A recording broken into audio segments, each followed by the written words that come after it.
Peratasan korupsi KPK mencium 4 potensi korupsi. Suap bantuan sosial COVID-19 di Jabodetabek menyeret Korupsi di saat masa pandemi COVID-19 bisa mendapatkan hukuman mati. Adanya dugaan terjadinya penerimaan sejumlah uang. Dana korupsi terkait bansos COVID-19. Katakan bahwa koruptor bansos pandemi.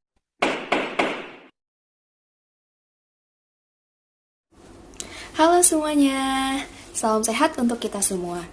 Kita sudah menghadapi pandemi COVID-19 selama 1 tahun.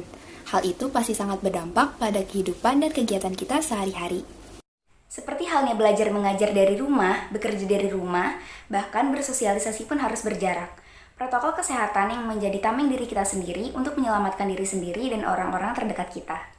Selain itu, dampak yang bisa dikatakan sebagai dampak berbahaya, yaitu dampak ekonomi yang ikut terpengaruh dalam pandemi ini.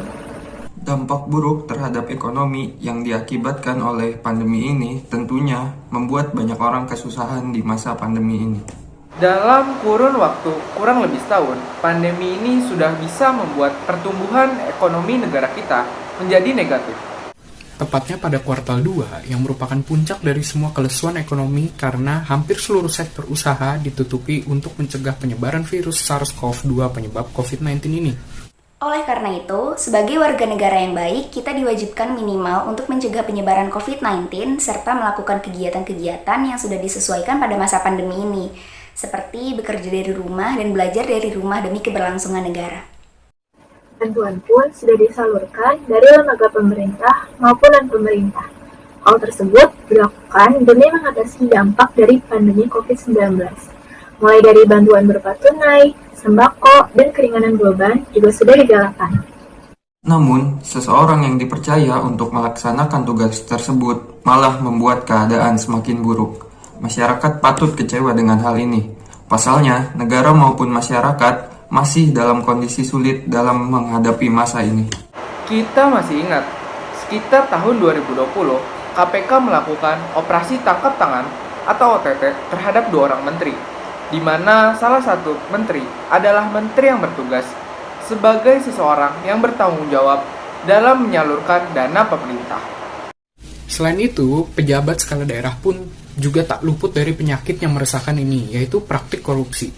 Menurut berita yang dibuat oleh CNN Indonesia yang dipublikasikan pada 2 Maret 2021, terdapat pejabat-pejabat tingkat kepala daerah yang melakukan praktik korupsi, yaitu Bupati Kutai Timur, Wali Kota Cimahi, Bupati Banggai Laut, dan Gubernur Sulawesi Selatan.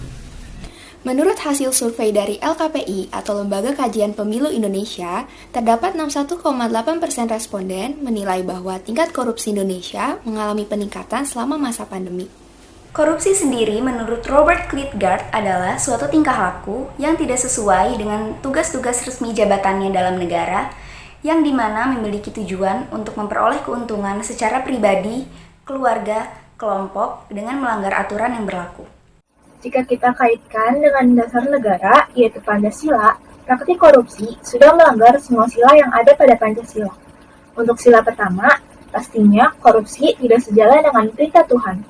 Untuk sila kedua, praktik korupsi sudah melanggar karena telah melakukan tindakan yang memperlakukan kekuasaan dan kedudukan sebagai tempat untuk mendapatkan keuntungan sepihak.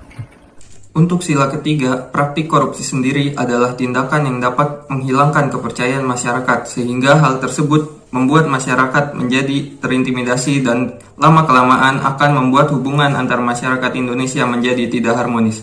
Untuk sila keempat, praktik korupsi sama saja mengambil tindakan tanpa musyawarah. Untuk sila kelima, praktik korupsi sudah menggambarkan ketidakadilan antara pemerintahan dan masyarakat. Oleh karena itu, demi pemberantasan praktik korupsi, kita sebagai warga Indonesia wajib menumbuhkan sikap atau rasa anti korupsi sedini mungkin. Untuk menumbuhkan rasa tersebut, maka sedini mungkin pengetahuan tentang korupsi, pengembangan sikap anti korupsi, perubahan sikap yang lebih baik, pendidikan moral harus dikuatkan. Setelah itu, karakter anti korupsi akan berkembang pada diri masing-masing masyarakat Indonesia.